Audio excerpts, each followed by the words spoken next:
Hello. Hello.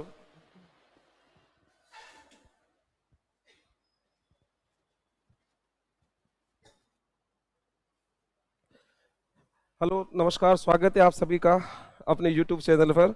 विशेष रूप से मैं आज आपके साथ जिस टॉपिक के साथ उपस्थित हूँ वो मेवाड़ का टॉपिक है। और मेवाड़ के टॉपिक की हम बात करेंगे तो इसमें देखें, जैसे मेवाड़ है तो मेवाड़ में कई इंपॉर्टेंट राजा है जो लगातार हम उस पर चर्चा करते हैं कि एक प्रकार से जो आपका दक्षिणी राजस्थान है, दक्षिणी राजस्थान, ये दक्षिणी राजस्थान आप कह सकते हो कि ये मेवाड़ है। एक प्रकार से दक्षिणी राजस्थान मेवाड़ है। इसमें कई लोगों के नाम निकल करके आते हैं कि मेवाड़ क्या है। तो इसमें देखो, मैं आपको जानकारी दूं कि इसके अन्य नाम होते हैं, कई अन्य नाम। उसमें कई कहते हैं कि साहब इसका नाम मेदपाट है, इसका नाम प्रागवाट है, यानी कि मेदपाट भी यही है, प्रागवाट भी यही है। लेकिन कई लोग कहते हैं कि नहीं, कि इसका संबंध कहीं ना कहीं शिवी से भी है। ध्यान रखना, शिवी आपके मेवाड़ का नाम नहीं है। शिवी आपने उदयपुर को कहा, उदयपुर को कहा, और उदयपुर को कहा तो वो भी कौन से काल में? जनपद काल में। यानी कि जनपद काल में उदयपुर को क्या कहा गया है? शिवी कहा गया है। लेकिन मेदपाट और जो प्रागवाट है वो आपके मेवाड़ है, ध्यान रखना। इस मेवाड़ में कई वंश आए। मैं आज जिस इंपॉर्टेंट राजा की बात करूंगा वो आपके राणा कुंभा है। लेकिन जब आप देखना कि जब मेवाड़ की बात करें तो एक प्रारंभिक रूपरेखा तो मैं आपको बताऊं। और प्रारंभिक जब आप रूपरेखा की बात करते हैं तो यहां पर क्या है कि जैसे मेवाड़ है तो इस मेवाड़ में जो एक वंश इंपॉर्टेंट सा आता है जिसे आप लोग कहते हो साहब गुहिल वंश। गुहिल वंश की आपके 24 शाखाएं बताई गई है, 24 शाखाएं। तो जब आप 24 शाखाओं की बात करते हो तो ये 24 शाखाएं आपके कर्नल जेम्स टोड कह रहे हैं, कर्नल जेम्स टोड। और एक आपके नाम निकल करके आता है मुणोत नैन्सी, मुणोत नैन्सी। और कर्नल जेम्स टोड के अनुसार मेवाड़ के अंदर कितनी शाखाएं हुई? 24 शाखाएं। लेकिन मैं आपको जानकारी दूं कि इस 24 शाखाओं में जो सबसे प्रसिद्ध शाखा है, शाखाएं कई हैं। रावल भी है, रावल भी है, आपके मराठे भी है, चुंडावत भी है, शक्तावत भी है, कई शाखाएं हैं। लेकिन इनमें जो सबसे प्रसिद्ध जो शाखा मानी जाती है, जो सबसे प्रसिद्ध शाखा मानी जाती है वो मानी जाती है कौन सी? सिसोदिया।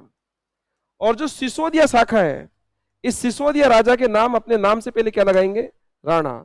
समझ पा रहे होंगे कि राणा सांगा, राणा कुंभा, राणा हमीर, कोई भी राणा, ये सब आपके सिसोदिया राजवंश से हैं।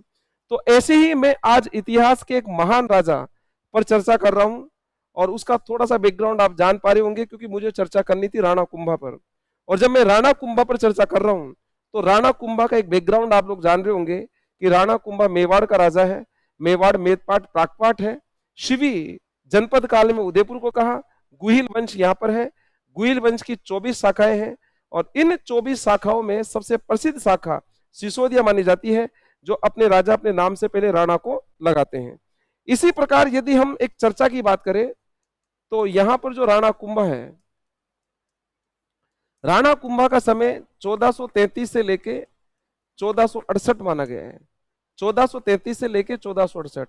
इतिहास गवाह है कि जब भी किसी ना बड़े से बड़े आप राजा की बात करते हो जो इतिहास का एक महान राजा है, यह बात तय है कि उस राजा ने संघर्ष किया होगा, स्ट्रगल किया होगा। राणा कुंभा ने बहुत स्ट्रगल किया क्योंकि कारण राणा कुंभा जब राजा बना तो मुसीबतों का पहाड़ था। मुसीबतों का पहाड़ इस प्रकार से था कि राणा कुंभा के जो पिताजी थे मोकल, इनकी हत्या कर दी थी दासी पुत्र अनोरस पुत्र चाचा मेरा ने। और चाचा मेरा ने जब हत्या करी थी मोकल की तो वो ये कोशिश कर रहे थे कि वो मारे किसको? कुंभा को। ऐसे में कुंभा वहां से भाग करके अपनी दादी के पास आया था। क्योंकि यहां पर मैं आपको जानकारी दूं कि यहां पर कुंभा की जो दादी थी उसका नाम था हंसा बाई। और जो हंसा बाई थी वो आपके मारवाड़ की थी, और मारवाड़ की थी हंसा बाई। और हंसा बाई का जो भाई था इतिहास में प्रसिद्ध रहा, और उस भाई का नाम था राव रणमल, इसका भाई था भाई। ऐसे में हंसाबाई जब टेंशन में आई तो हंसाबाई ने सीधा बुलाया किसको? रणमल को, अपने भाई को। ये रणमल अनुभवी था, मेवाड़ के राज्यों को संभाल चुका था मोक्कल के समय में, क्योंकि मोक्कल का संरक्षक भी था। इसलिए हंसाबाई ने कुंभा के लिए, सुरक्षा के लिए रणमल को बुलाया। तो इसीलिए हम लोग बात करते हैं कि इसका संरक्षक कौन रहा? रणमल, जो कि आपके मारवाड़ से था, हंसाबाई का भाई था। हालांकि इस रणमल की वजह से मेवाड़ को बहुत क्षति पहुंची भाई। इतनी क्षति पहुंची क्योंकि जो रणमल था वो लाखा का साला था और लाखा की पत्नी हंसाबाई थी। आप देखो कि लाखा का बेटा मोक्कल को चाचा मेरा मार गया, और आप देखना यहां पर भी कितना बड़ा नुकसान होगा। हमारे यहाँ पर राजस्थान में एक कहावत प्रसिद्ध भी हुई कि हमेशा इंसान को 3 चीजों से बचना चाहिए। बोला किन से? बोला एक तो आला, नाला और साड़ा। बोला आला कहाँ है? दीवार में, यानी कि दीवार में आए आला, खेत में आए नाला और घर में आए साड़ा। और जब ये तीनों आते हैं तो बर्बाद करके जाते हैं। दीवार में आला है तो दीवार बर्बाद, खेत में नाला है तो खेत बर्बाद, और घर में साड़ा है तो घर बर्बाद। इसलिए ये कहावत कहीं ना कहीं मेवाड़ की प्रसिद्ध रही। और अब आप देख लो कि कुंभा का प्रारंभिक जो सपोर्टर रहा है वो कौन रहा है? रणमल रहा है। अब ऐसे कहते हैं कि इस रणमल ने एक लिस्ट बनाई कि मेरे भांजे को किस किसने मारा। तब इस रणमल को पता लगा कि यार 2 ने नहीं मारा, 4 ने मारा। चाचा, मेरा, एका, महपा, इन 4 लोगों ने मारा। लेकिन हम यहां पर यह बात करेंगे कि यहां पर रणमल के द्वारा चाचा मेरा की क्या कर दी गई? हत्या कर दी गई। यानी कि चाचा मेरा की हत्या किसने कर दी भाई? चाचा मेरा की हत्या किसने कर दी? रणमल ने कर दी। रणमल ने चाचा मेरा की हत्या कर दी, और बच गए कौन? एका और महपा। अब वो इसको मिल नहीं रहे। ऐसे में इसने हंसाबाई को कहा कि भाई मैंने मेरे भांजे के हथियारों से बदला ले लिया, उनको मैंने मार दिया है, अब मुझे मारवाड़ जाना चाहिए। लेकिन हंसाबाई ने इसको रोका, कह रहे रुक, अभी तो वो बच रहे हैं, एका और महपा, तो कुछ दिनों के लिए तू ठहर, अगर तू चाहे तो तेरे घर वालों को भी यहीं बुलाओ। और इसने मौके का फायदा उठाते हुए जितने भी इसके बड़े बड़े पदाधिकारी, जितने भी इसके खास लाइजन के आदमी थे, पत्नी, बेटे, मंत्री, सबको मेवाड़ में बुला लिया, और मेवाड़ में बुला करके उन लोगों को बड़े बड़े पद दे दिए। अब जब बताओ मारवाड़ के लोग मेवाड़ में आकर के बड़ा बड़ा पद ले रहे हैं, तो ऐसे में बताओ मेवाड़ के जो सरदार रहेंगे, और मेवाड़ के जो सरदार है सिसोदिया, तो बताओ वहां पर आपस में प्रतिरोध होगा कि नहीं होगा? और ऐसे कहा जाता है कि यहां पर एक प्रश्न निकल जाता है कि यहां पर कुंभा के समय सिसोदिया राठौड़ गुट बन गया भाई। सिसोदिया राठौड़ गुट का क्या हो गया? निर्माण। ध्यान रखना, एक तो होता है संघ, सिसोदिया राठौड़ संघ, ये आपके बनेगा राज सिंह के जमाने में। जब राज सिंह सिसोदिया होगा और दुर्गादास राठौड़ होगा और संघ होगा, और दोनों मिलके लड़ेंगे किससे? औरंगजेब से। लेकिन ये गुट है, ध्यान रखना, और गुट का मतलब होता है विरोध। और यहां पर ये जो गुट बन रहा है सिसोदिया राठौड़ गुट, इस सिसोदिया राठौड़ गुट के अंदर आपके यहां पर एक सिसोदिया नेता रहेगा जिसका नाम था राघव देव, ये तो था सिसोदिया। और जो राठौड़ है वो रहेगा कौन? रणमल। और अब आपको यह भी पता है कि रणमल ज्यादा प्रभावशाली था। ऐसे कहा जाता है कि यहां पर रणमल के द्वारा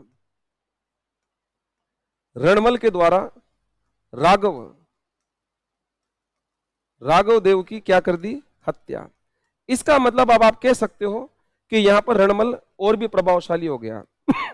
और जब रणमल इतना प्रभावशाली हो गया तो रणमल ने जितने भी महत्वपूर्ण काम थे वो सब ये स्वयं करने लग गया। जितने भी बड़े बड़े जो पदाधिकारी थे वो सारे पहले इसके थे। अब किसी भी सिसोदिया की इतनी हिम्मत नहीं जो रणमल का विरोध कर सके। ऐसे कहा जाता है कि रणमल इतना ओवर कॉन्फिडेंस में हुआ।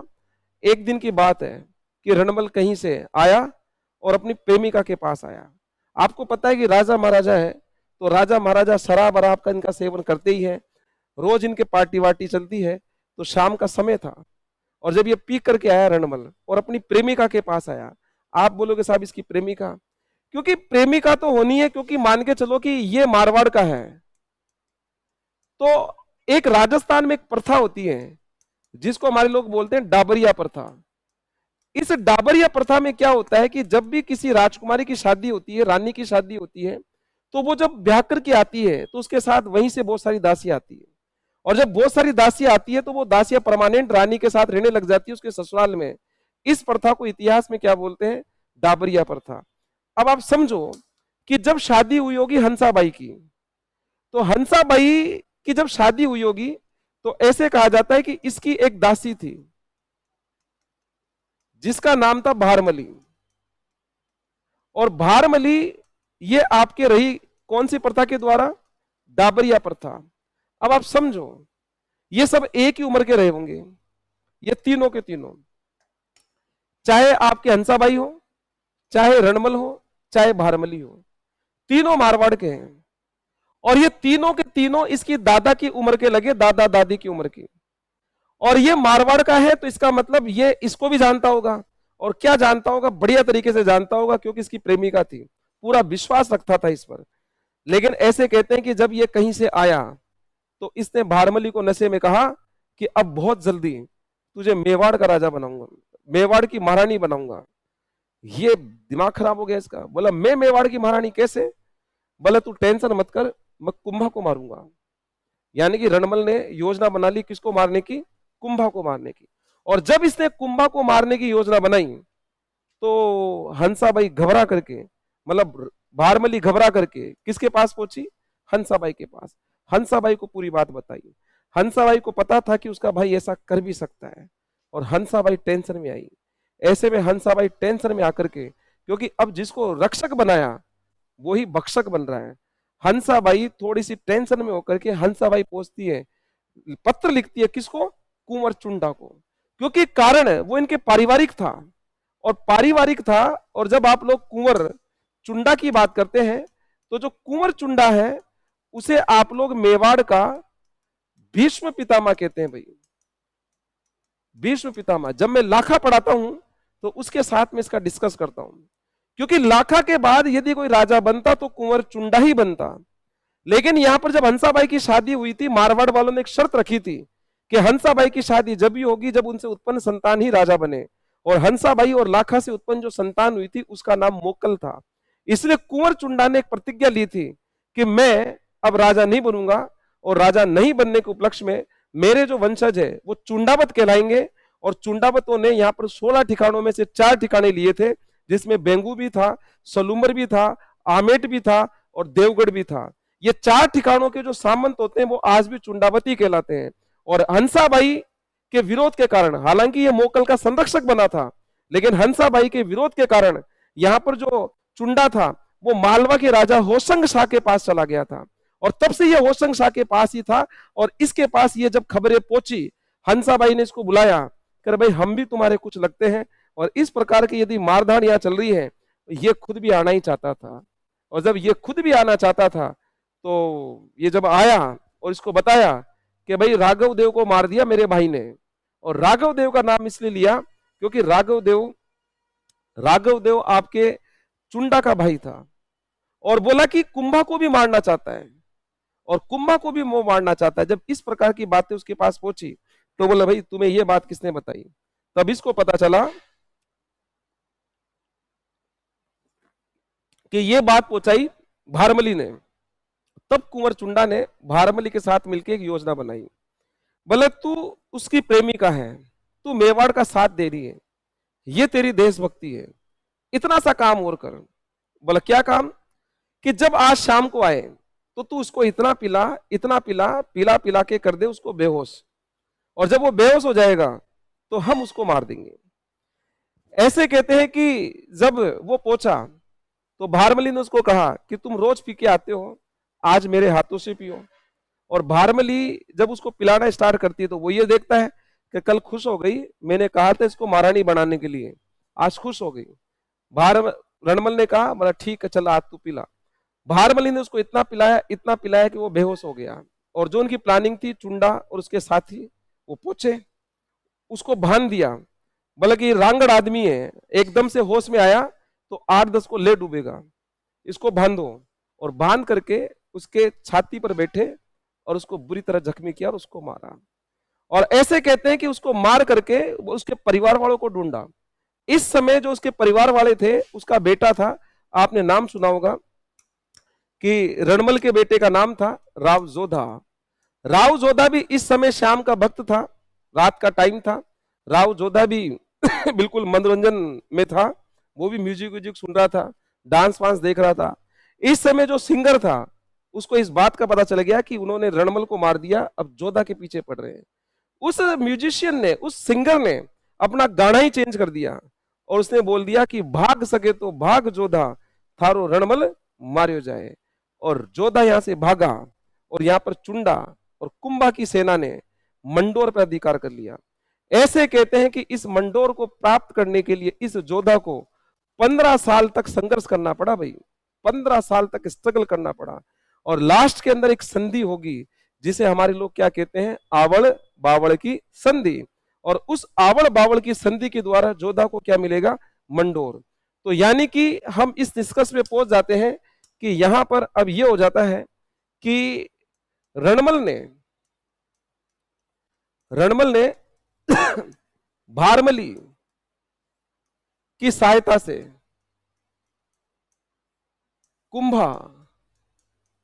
कुंभा को मारने की कोशिश की, कुंभा को मारने की कोशिश की, ठीक है। लेकिन यहां पर क्या होना है कि यहां पर हंसाबाई ने कुंवर चुंडा को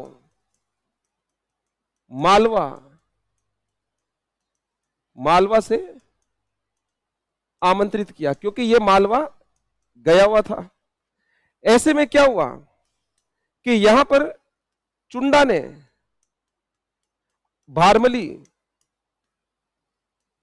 भारमली की सहायता से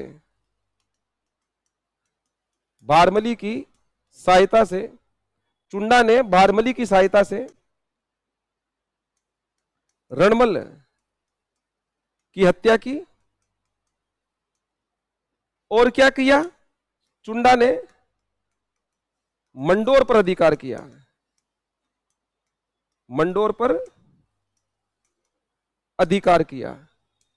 और जब मंडोर पर अधिकार किया तो यहां पर एक बात और निकल करके आती है कि यहां पर मंडोर को प्राप्त करने में जोधा को 15 वर्ष का संघर्ष करना पड़ा। और इसको जब 15 साल तक संघर्ष करना पड़ा तो संघर्ष की कहानी देखो कुछ इस प्रकार से खत्म हुई कि ऐसे कहा जाता है कि जब ये परेशान था बुरी तरह जोधा, तो जोधा क्या हुआ कि जख्मी हालत के अंदर ये पोछा इधर उधर। और एक घटना, एक कहानी प्रसिद्ध है कि राव जोधा जब ये पहुंचता है, जब जख्मी रहता है और बेहोश हो जाता है, तो बेहोश होने के बाद वहां पर क्या था कि एक बूढ़ी महिला थी। और जो बूढ़ी महिला थी तो वहां पर क्या हुआ, जब यहां पर पहुंची जोधा के पास तो उसने देखा कि अरे तो बेहोश है। वो वैद्य थी, किस्मत बढ़िया थी जोधा की, और उसका इलाज किया। और इलाज होके जब वो होश में आया, भूखा था, उसको परोसा खाना, और खाने में क्या परोसा, खींचड़ा, क्योंकि मारवाड़ का क्या प्रसिद्ध है, खींचड़ा। और वो जो एकदम से जो खींचड़ा था, जैसे खींचड़ा है, खींचड़ा के बीच के अंदर यहां पर घी डाला, भूखा आदमी है, और फटाफट यहां पर बीच में हाथ डाला, उसका हाथ जल गया। तो उस समय उस बूढ़ी महिला ने कहा कि तुझे लक्षण ही नहीं है, और एक उस जोधा को भी लक्षण नहीं है, वो मंडोर को जीत नहीं पा रहा और तू खींचड़ा खा नहीं पा रहा। तब ये जोधा ही था, उसको नहीं पता था कि ये जोधा ही है। तब इसने कहा कि पहले तो मुझे बता जोधा को क्या लक्षण, नहीं बोला क्या, नहीं तू तो खा। फिर वो जिद करा तो उसको बोलेगा देख, वो जो जोधा है ना वो मंडोर को जीतना चाह रहा है, और जब भी मंडोर पे डायरेक्ट अटैक करता है वो हारता है। ये नहीं कि पहले मंडोर के साइड के जो छोटे छोटे क्षेत्र उनको जीते, अपनी शक्ति बढ़ाए, फिर मंडोर को जीते। और तू ये नहीं कि साइड में से पहले ठंडा ठंडा जो जगह खींचड़ा उसको खाए फिर बीच में भी पहुंचेगा। ऐसे कहते कि उस दिन के बाद जोधा के मन में दो बातें बैठ गई, एक तो मंडोर को कैसे जीते और एक खींचड़ा कैसे खाए। शायद इंसान की किस्मत अच्छी होती है तो लगातार अच्छी चलती जाती है। यहीं पर क्या हुआ कि किस्मत इसलिए अच्छी थी कि इसकी मुलाकात एक बहुत बड़े शगुन शास्त्री से हुई। जो एक बहुत बड़े ज्योतिषी थे, आपने नाम सुना होगा हडबू जी सांखला। बिल्कुल, हडबू जी सांखला पंचवीरों में एक है। रामदेव जी लोक देवता, वो भी पंचवीरों में एक है। रामदेव जी के मोसेरे भाई है। खुद रामदेव जी ने एक किताब लिखी थी, एक ग्रंथ लिखा था 24 वाणियां। रामदेव जी एकमात्र ऐसे लोक देवता है जो कभी भी रहे। रामदेव जी ने एक ग्रंथ लिखा 24 वाणियां, उसमें रामदेव जी ने साफ बताया, हडबू जी सांखला गांव बेंगटी माही, दूजी दे मारी जानो मासी जाया भाई। और जब हडबू जी सांखला जोधा से मिला तो हडबू जी सांखला ने भविष्यवाणी की, तू टेंशन मतलब तू राजा बनेगा।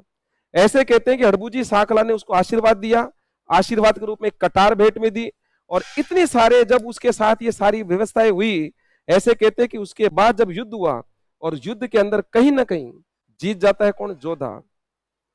ऐसे में कुंभा जब दोबारा प्रयास करता है तो जोधा फिर अपनी बुआ के पास पहुंचता है और कुंभा की दादी के पास पहुंचता है, जिसका नाम क्या था? हंसाबाई।